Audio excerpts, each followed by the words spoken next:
It's really important to not follow a linear roadmap. And what I mean by that is a lot of the times if you ask, someone working at like Google or whatnot as a software engineer, they'll give you a very like step-by-step roadmap of exactly what you need to do to get to that goal. But in reality, a lot of the journey is very non-linear. And I find that the most successful people are the ones who kind of start off without, seeing a lot of tangible potential. I do think there are certain periods of time when you do want to diversify, but there's also certain periods of time where you do want to converge on something. So last year was the year where I tried to diverge into a lot of different fields. So I did like software engineering, like embedded systems, product design, product management, leadership. And having that one period of time, I would recommend usually the first year of college or kind of like the transition year where you're able to try things out to really take advantage of that time and take every opportunity that's given to you. One thing I realized is I'm not super happy in like very concrete corporate environments. And I don't know if you see this in my background or not, but my path is actually pretty non-linear, at least compared to a lot of people that I know. Not a good or bad thing, but it's just objectively, it is very non-linear. Guys, before we get into the podcast, 91.6% of you guys are not subscribed. So please do hit the subscribe button since it will help get even crazier guests and blow up the channel. So yeah, let's get back into the video. Hey guys, welcome back to another episode of the Gen Z Fastlane. Today we have Jasmine here, who is an incoming sophomore for UC Irvine. So Jasmine, why don't you just do a brief introduction of yourself? Yeah, for sure. Well, first of all, thank you so much for inviting me here. I saw your podcast and I think it's super cool what you guys are doing. But yeah, just a brief introduction to myself. So my name is Jasmine. I'm an incoming second year at UC Irvine. I'm currently studying computer science and cognitive science. And cognitive science is basically like computational neuroscience. So a lot of it has to do with data and a little bit of engineering. And yeah, so I guess I've been in tech my entire life. And previously, I worked as a designer and dev at an international high school startup incubator. And that's basically where I was introduced to the entire tech world. That was also where I devved and designed the entire e-commerce product from scratch. So before that, something surprising that people might not know is I actually played a ton of Minecraft and Roblox. That's actually where I built a clothing business on Roblox that got like 2,000 sales in a month. And currently I'm working as a marketing manager at a NASA Artemis mission program. So essentially I'm leading a team of engineers to build a mission control system and a mission concept proposal to operate a lunar rover to search the South Poles for water. So I'm super excited to see where that goes. We're actually in the tail end of the research program, so a lot of things are currently wrapping up. But yeah, that's a little bit of background on me. Nice. So I think for this podcast, we're going to go in more like a chronological order because when I was looking at your profile, I was really impressed by like the list of things that you were doing, right? Which we're all going to dive into. So you started off with your journey, as you've mentioned, creating like clothing assets for Roblox character using 2D and 3D modeling, which I feel like is pretty unique because if you think about it, like if you're younger, you'll most likely be a consumer for, different games, right? Rather than creating your own assets. So what actually inspired you to do this when you're like 15 and 16 years old back then? Yeah. So yes, I was 15 years old back then, and it was actually during the height of COVID where there was a lockdown and there wasn't any school at all. So one thing that really inspired me, and it's something that I've been doing like throughout my youth, is that I've always been creating and building things. Even when I was super young, like I used to build cardboard claw machines from scratch with just cardboard and duct tape. And so the main reason I started the business was actually kind of out of personal interest because it was a very low barrier to entry and it allowed me to basically play test which products performed the best, which is something that was very exciting to me. And before this time, I actually did something very similar in Minecraft where I spent a lot of my time experimenting with different buildings and cityscapes, and Roblox was essentially like an easy next step to commercialize my designs. And then another big part of it was really kind of a self-expression thing. I found that a lot of the clothing assets on Roblox that were actually made by, I think, like designers on Roblox wasn't really cutting my style and standards. So I just decided to go out of my way and make my own. And yes, at that time, I actually didn't have any tech at all. So I didn't have a personal computer. I don't think I had a phone at a time. I just had like a flip phone. And so I did everything on my school's Chromebook, which was like the thing that they would give every single student. And so there really wasn't a lot of freedom. But yeah, that was where I designed all of my assets. So like hand painted everything from scratch on a trackpad. But one thing I really liked about the experience was actually the challenge of being given very limited resources and still making something out of it. Because like I mentioned earlier, I built like claw machines out of nothing but cardboard and tape when I was younger. And this is also something that I've done at hackathons now because the environment is also very scrappy. So it's just something that I really enjoyed is like the really scrappy environment of being able to do like as much as possible with a limited amount of resources. So yeah, I'd say my main inspiration was purely intrinsic at first. It was just something I naturally enjoyed. And also I knew I was really good at what I did because of friends and family members who told me about like design and stuff. And so it was just a really exciting prospect to not only make money, but also create something that I naturally enjoy doing. But yeah. Nice, super nice.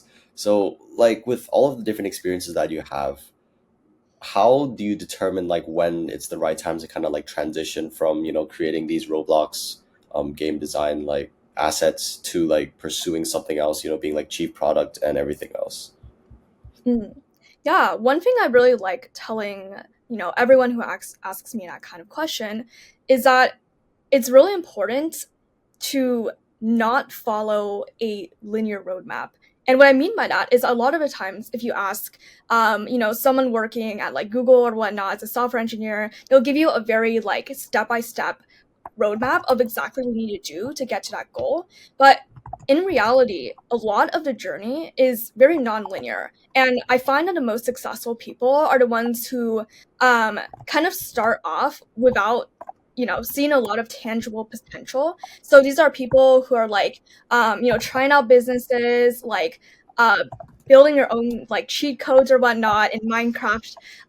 Basically people who are pursuing what they're naturally interested in. And what I always say is that like as long as you have a clear general direction of where you want to head, it really doesn't matter how you get there. It just matters that you continuously follow what your natural instinct tells you to go. So for me, my natural instinct was again like building things from scratch, building things from very limited materials. That's something that I did when I was really, really young. Like even a toddler, I would build doll houses and I would build furniture for like My Little Pony dolls or whatnot. So it was really something that was natural to me, and it was something that like no one told me to do. It was just kind of how I naturally transitioned is, oh, I discovered design. And then the next step was me discovering product design and UI UX. And then after that, I realized there's something bigger, which was being in a product space and developing more cutting edge assets for a larger group of people.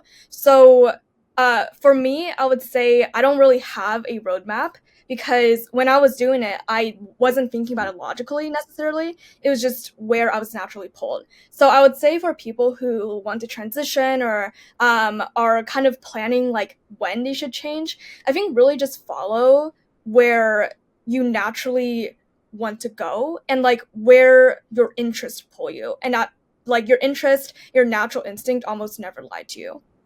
So yeah. Nice. Nice. So following that like internal spark that you have like deep down, I guess. So like let's just say for example, like following up with this question, if there was another opportunity presented to you, is there like a certain criteria that you personally like look for to determine whether you want to take on this opportunity? As we've probably all have encountered like so many different opportunities out there. Mhm. Yeah, no, that's a very great question. And that's also something that I'm also learning right now because last year I kind of took every opportunity that was presented to me And I don't regret anything, but I do think there are certain periods of time when you do want to diversify, but there's also certain periods of time where you do want to converge on something. So last year was the year where I tried to diverge into a lot of different fields. So I did like software engineering, like embedded systems, product design, product management, leadership. And having that one period of time, I would recommend usually the first year of college or kind of like the transition year where you're able to try things out to really take advantage of that time and take every opportunity that's given to you. Obviously, there has to be a certain kind of direction you went ahead. For me, I knew very concretely that I wanted to enter the tech and product space. And so everything I did, even though they were different, they were still aligned to that kind of broad goal. So yeah, one thing I would recommend is take one period of time to diversify your experience palette, but then also have another period of time where you concretely identify it as a period for convergence. So next year, at least for me, I'm planning to focus mostly in applied engineering, embedded systems, and subject matter expertise that relate to my goals in aerospace and defense. So I think the most important part isn't necessarily like in the moment determining if you want an opportunity or not, but realizing in a broad scope, what period are you in? Are you in a period of exploration and kind of trying out a lot of different things and seeing what you like and don't like? Or are you in a period where you have identified like, oh, I really like the aerospace industry and I really like product. So now I'm going to refine my timeline and really focus in that direction. So yeah, that's kind of how I like to modularize things. Instead of thinking about just opportunity, I like to think about how the opportunity fits into the grand scheme of my goals. Yeah. Nice. And do you think this period of, like converging on something versus diverging kind of like fluctuates?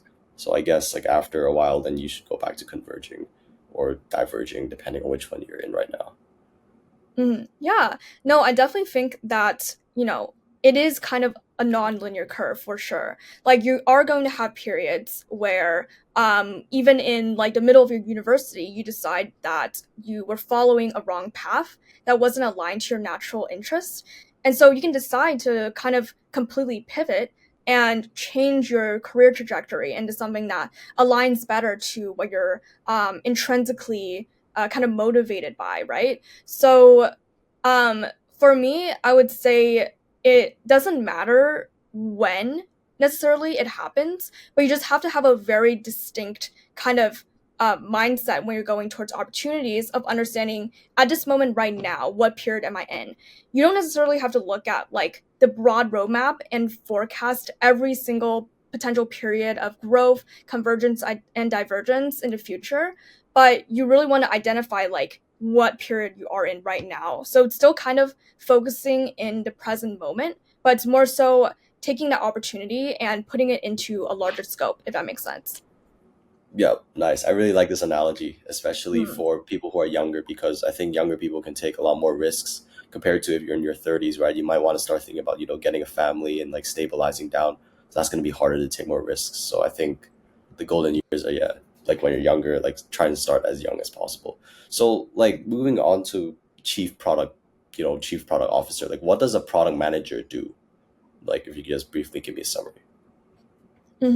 Yeah. So Um, one thing that I've noticed is that when you throw out the term product management, it's a very nebulous term. Like most people would not know what it means. So I'm going to try to kind of modularize it into, I think, two core responsibilities of any product leader, right? So the core of any successful product manager, I think, is twofold. So number one is a very deep understanding of the customer and a deep customer empathy. Because one thing I've noticed is a lot of engineers and people in tech industry tend to hyperfixate on the solution and not really understand how their solution benefits the customer. So focusing on the features in the end product and not really having frequent conversations with the actual users is actually one of the biggest downfalls of companies, because not only are you deviating from what the customer wants, but number two is that it makes you a lot more discouraged, because whenever you see a product or like a feature that is very similar to yours, then you'll think like, oh, there's no reason to start my company. And I'm not just saying this like out of my head. It has actually happened before. And I actually know people who have not pursued startups because of this exact reason. So, number one, I think most important is having very deep customer empathy. Something else I think is equally important, perhaps not as important, is having a grounded vision, yet it needs to have a clear direction. So a lot of the times when we think about like mission statements about your company, it seems kind of ambiguous and doesn't have a very solid direction for where a team should head. So I think the best product managers don't just define a very clear objective or like define a very ambiguous goal, but they define kind of general vertical of where all their actions should head. So one example with Chronicle, which was the company where I was kind of leading a lot of product efforts, was that we were focusing a lot on solving the core issue that we had, which was a lot of users couldn't find a community or centralized place where they could enhance their learning outside the academic environment. So that is not a super clearly defined goal, like making X amount of money, but it still gives you a clear direction of like every single product decision or feature that I make needs to align to this kind of long-term direction I went ahead, which is solving this core customer pain point. So overall, I think those are the two main things that make a successful product manager or a product leader, which, to summarize everything, is a very fine balance between having a very strong creative vision, but also having a strategic and analytical mindset to know how to execute that vision and align it to a long-term goal. So I hope that answered your question, but I know like the field itself is very broad and there's still a lot of questions about what exactly the role is. So I'm happy to kind of expand on anything that you're interested in.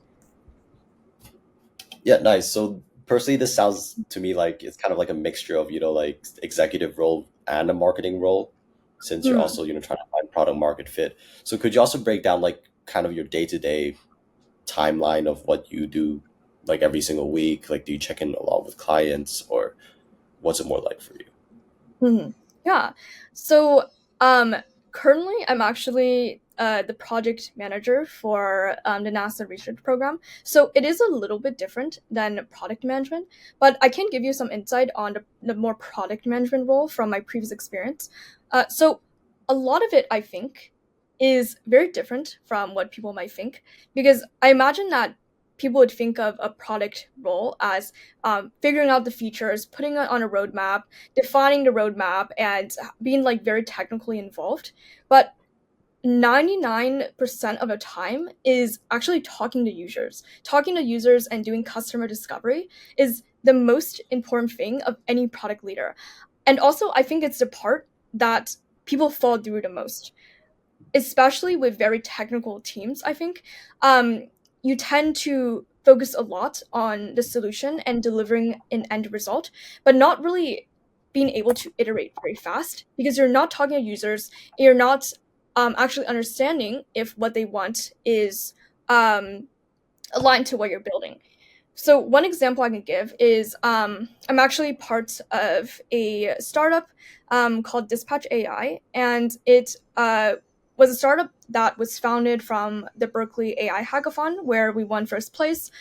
And that was one of the first times where I was very deeply involved and talking to the actual end users, which were emergency dispatchers at 911 centers. So we actually went to these dispatch centers and were talking directly to them, understanding their pain points, understanding, what kind of points of their entire user journey of interacting with their software is causing them a lot of frustration. So that has actually helped us a lot in pivoting the product and really aligning our the end product that we're shipping to a very specific niche of frustrations that they were experiencing. So to summarize everything, I think that a majority of your time as a product manager is actually spent either in meetings or hopping on calls with stakeholders, but especially users. Users are the most important stakeholders, and really getting to the root of what their problems are and continuing to iterate and refine your product based on what they say. So yeah. Gotcha. Nice. So let's just say, for example, you talk to a client and you realize that their target user does not have this pain point that their software, whatever solution like they're covering, right? So what would be like kind of like the conversation that you'll have with the company, like letting them know that their target audience will not benefit from the product currently because it does not solve their pain points. Mm-hmm. Yeah. So obviously, whenever you're doing customer discovery, it shouldn't just be from one user. It should be a conglomeration of insights from a lot of different kinds of users in different segments, and involving the user research team and the designers in consolidating what the end verdict is. So I think that's the first thing to keep in mind, is that it's never just one user. In terms of proposing a change in features to the executive team or anyone making huge product decisions, I think the most important part stems from the actual culture itself, is that every successful company, or any company in general, should have a very strong focus on the end user, which means that every decision should be made for the user. So I think number one is gaining alignment with that, is whenever you start a conversation about potentially changing a feature, adding one or removing one, it should never begin with the technical specs or whatnot, unless that is a very, very big issue.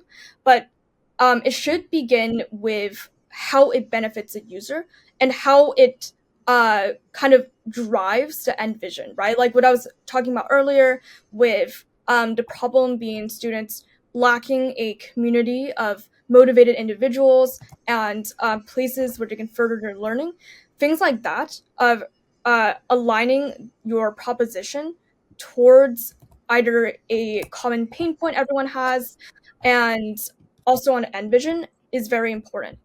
Something else I would say is that um, outside of alignment to user research, it's very, very important to present concrete metrics.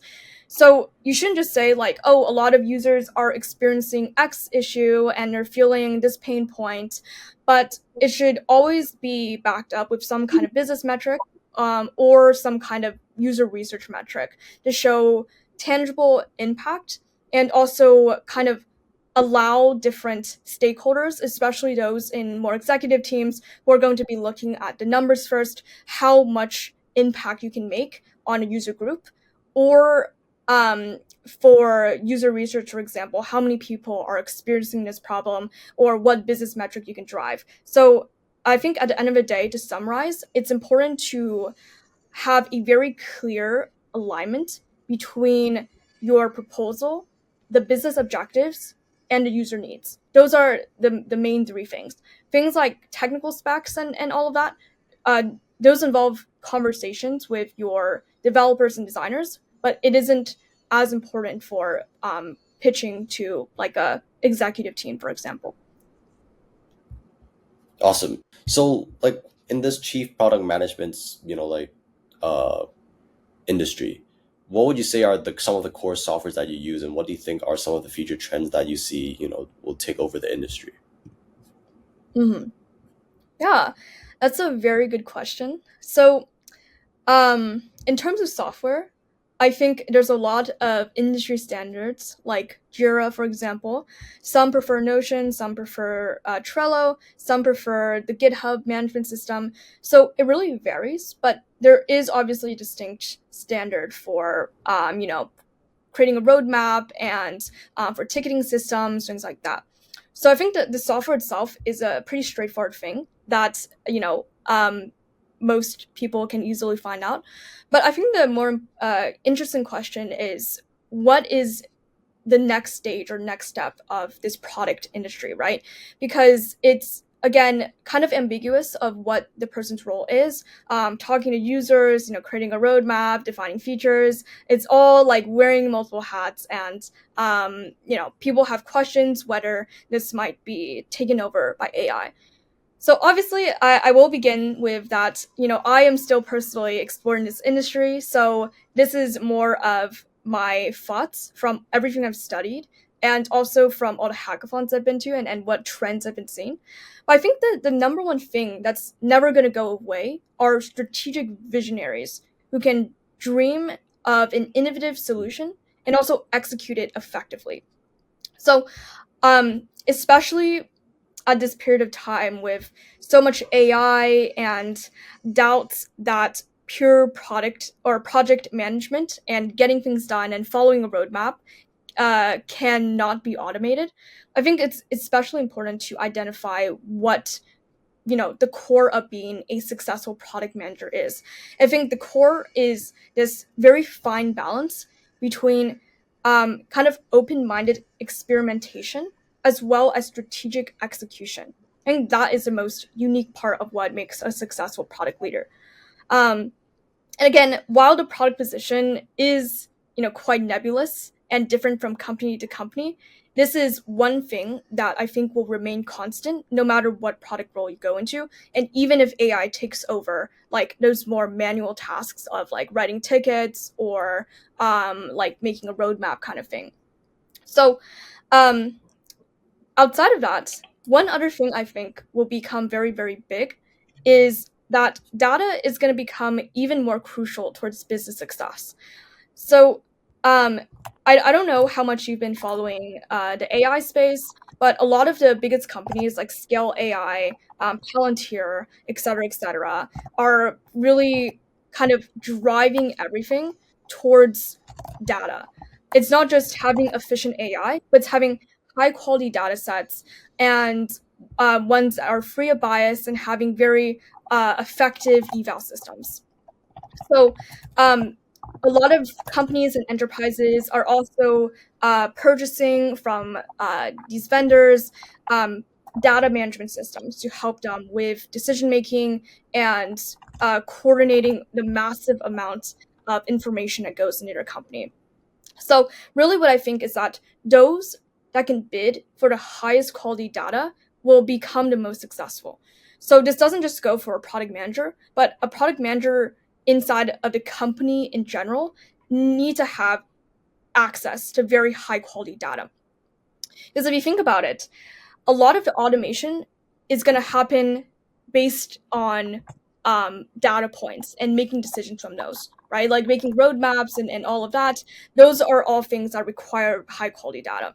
So, as a PM or product leader, I think it's most important to learn how to work effectively with AI and learn how to make data driven decisions and synthesize massive amounts of internal data um, inside your company. I think this is not only important for product development and market positioning, but in terms of putting this on the roadmap of like AI and the point we're at now is we have to accept that some things are going to be automated. Like, I'm not necessarily saying that project management will be automated, but there are going to be some parts of PM, software engineering, design, or whatnot that are going to be taken over by AI. So the most important thing is to align what you're good at um, with kind of pursuing this long term of strategic visionaries that are, I think, going to define the next couple of years when manual tasks are no longer going to matter. So yeah. Nice.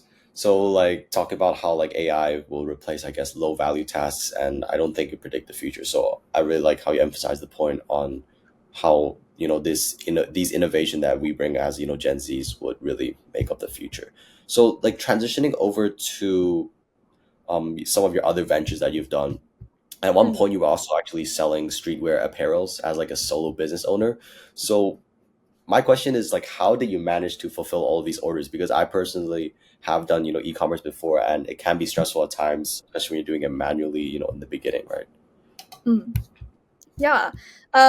So one thing that's surprising, or maybe not as surprising, but on Christmas Eve, actually, I fulfilled around 200 orders, and I was basically working the entire day from like the morning until night until Christmas morning. So I think part of it was because I just did so much, or I made so many orders, so I found the most efficient system naturally. And especially when so I don't know if I mentioned this, but I actually handmade most of the products from scratch. So either with screen printing or with vinyls, it was all basically handmade from scratch. So for me, it was really about finding the most efficient process when I was doing it, like when I was actually making the orders in person. And I think it's hard to kind of extrapolate across a lot of different businesses because for me, again, I was making orders from scratch, and I had a lot of unique things, like I would give like freebies and stuff. And so I just found like, oh, laying everything out and performing this step first is most efficient, or making the freebies beforehand, instead of like at every single order, was a more efficient strategy than like doing it kind of one at a time. So those are just like small things I think build up, especially for me when I like did it so many times already that it became very natural. Um, so in terms of time management, I think the most important part is like it's really something you have to just keep doing and find your own system. And for me, my system was because I'd repeated it so many times that I knew which way was more efficient. But yeah.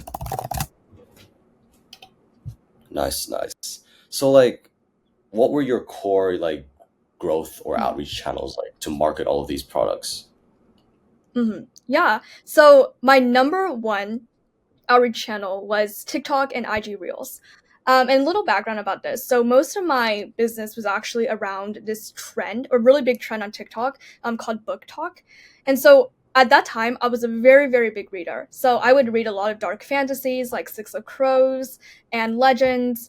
And so one thing I really leveraged was I knew I had an asymmetric advantage against other people inside that industry because I already knew I already had knowledge about these books, and I also knew what made these people tick. So no pun intended, but I myself was also very involved and kind of had like a obsession with some of these books. So I knew what parts of it they wanted to see and what parts of it would kind of draw on that emotional connection and make them want to buy. Right.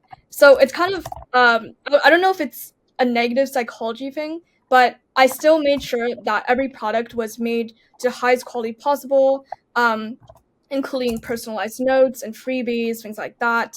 But I think the most important part I learned is that it's twofold. Number one is obviously short form content is the number one marketing tool, I think, at least for a business like mine, where it was very heavily catered towards people with like a fan base, people who were very interested in these books. And then number two is I really leveraged my community. So I knew that book talk, people didn't just buy for quality. They didn't just buy for these normal things people would buy for when they look for clothing, but they were buying because of the fan base, because of the community. So I really tailored my entire marketing around that and leveraged what made me tick about these books, and then use that to kind of go viral and um, have people funnel into my store. Yeah.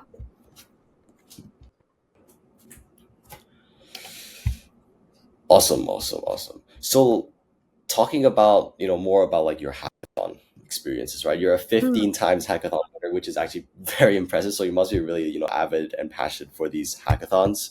So run us through like kind of like the main reason why someone should join, hackathon if they're trying to pursue something in the tech world, right? Yeah. No, that's a very great question, and you'll actually be surprised. So we have a very tight-knit community of people who go to a lot of hackathons, and I'm actually connected to people who have even more than me. So mine is actually quite moderate. But yeah, in terms of my experience with hackathons and who I think should participate in these, I think the number one learning I got from hackathons is a large part of it is actually based on how well you're able to sell your product. And if you think about hackathons, right, a lot of people tailor towards this being a very technical, innovation heavy competition. But I think 99% of winners are the ones who are able to sell their product the best. They're able to identify the business model and kind of align their long-term vision to a market potential or some space that they can use as a potential startup venture in the future.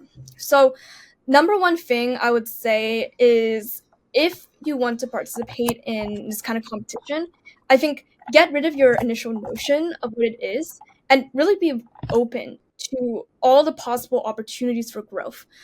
The number one thing I've learned from doing so many hackathons is um, being able to wear so many different hats because you're not just a developer, as a lot of people might think you are.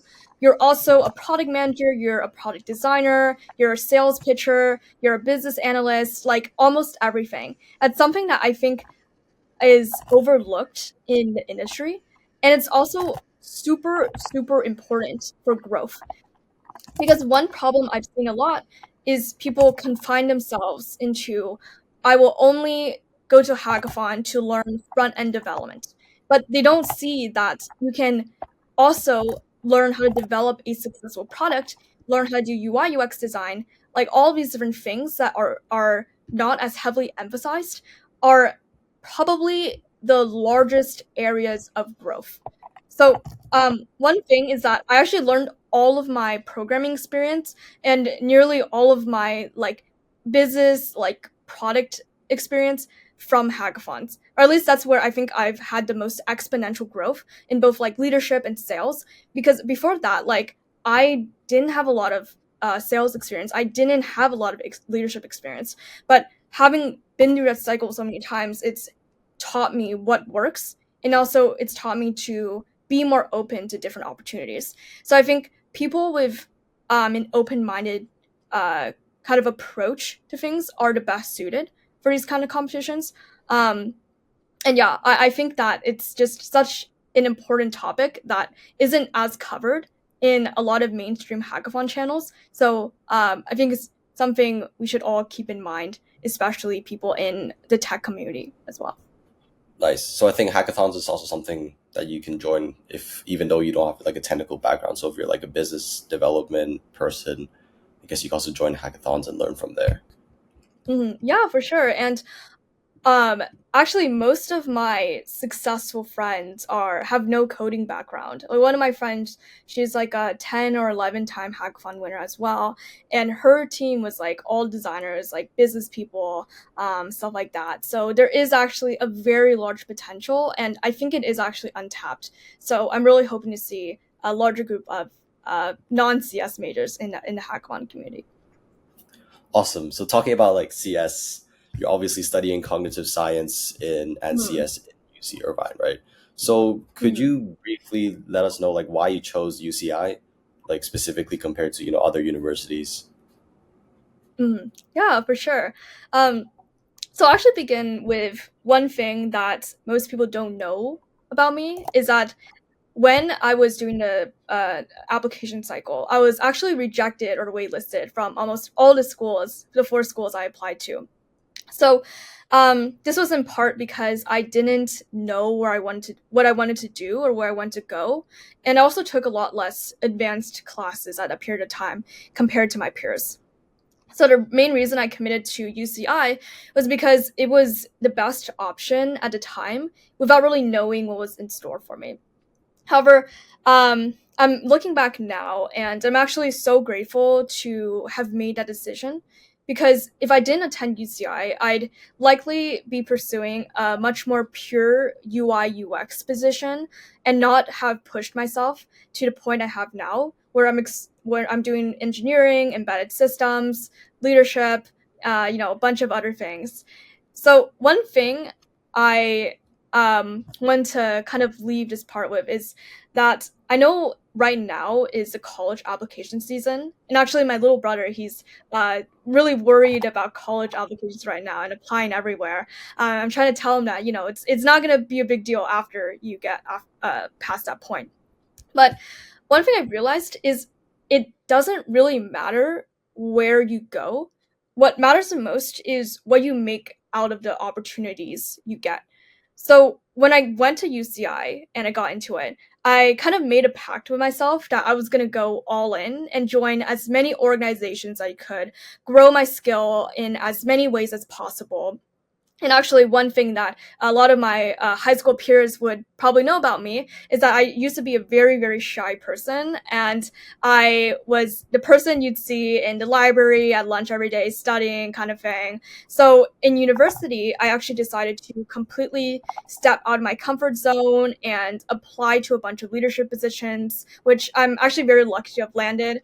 Um, and now entering my sophomore year, I'm super happy that I made that decision because I now realize that it really doesn't matter. Like, doesn't matter what happens to you necessarily or what failures you get, but the most important part is your attitude towards it and also how you use that failure to either push you further or achieve greater things, or if you go on the other side of the spectrum and decide to completely lose yourself or whatnot. So I hope that my small tidbit of a story can inspire some high school seniors or people who might be going through the application process right now, because I think it really does get better. Especially at that time, I got super depressed, but now I think a lot happier than I was in high school. So yeah.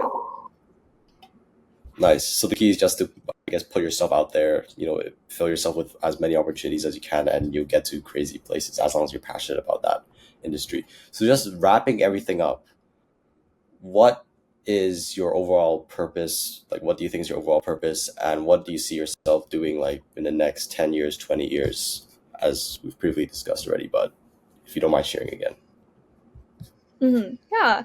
So, as I was mentioning earlier, my main goal is entering the aerospace and defense industry. So that's more of a concrete objective. I've realized is I really enjoy the multidisciplinary nature of defense and embedded systems and interfacing between software, hardware, and human interaction. But most specifically, I one thing I realized is I'm not super happy in like very concrete corporate environments. Uh, and I don't know if you see this in my background or not, but my path is actually pretty non-linear, at least compared to a lot of people that I know. Not a good or bad thing, but it's just objectively, it is very non-linear. So my end goal is I hope to work in a field where I can create and ship products that can impact as large of a group as possible. I mentioned to you earlier that my end goal is to become either a product leader, manager, or a VP of product, CPO position. Just any way that I can make as much tangible impact as possible.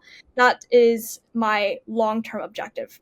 Right now, my short-term goal is again getting some kind of job in aerospace and defense to gain more hands-on experience. And so right now I'm involved in a lot of engineering product groups, designing mission control systems, telemetry designs, and aerodynamics, which I hope will support me in that direction.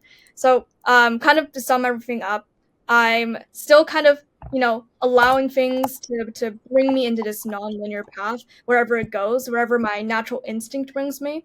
But I do realize that um, I want to align everything to my long-term objective, which is making a large impact on a small or a large group of people with the products that I develop. So yeah. Nice. So Jasmine, I really appreciate you hopping on the Gen Z fast lane. All the best with all the things that you're doing. I'm actually probably gonna pursue something like yourself. Like I'm also not that startup type. I mean, like not that corporate type of person. But yeah, Mm. hope you guys enjoyed this episode and found this episode useful. If you guys want to contact Jasmine, I'll put all of her contacts in the description. And yeah, until the next one, peace out.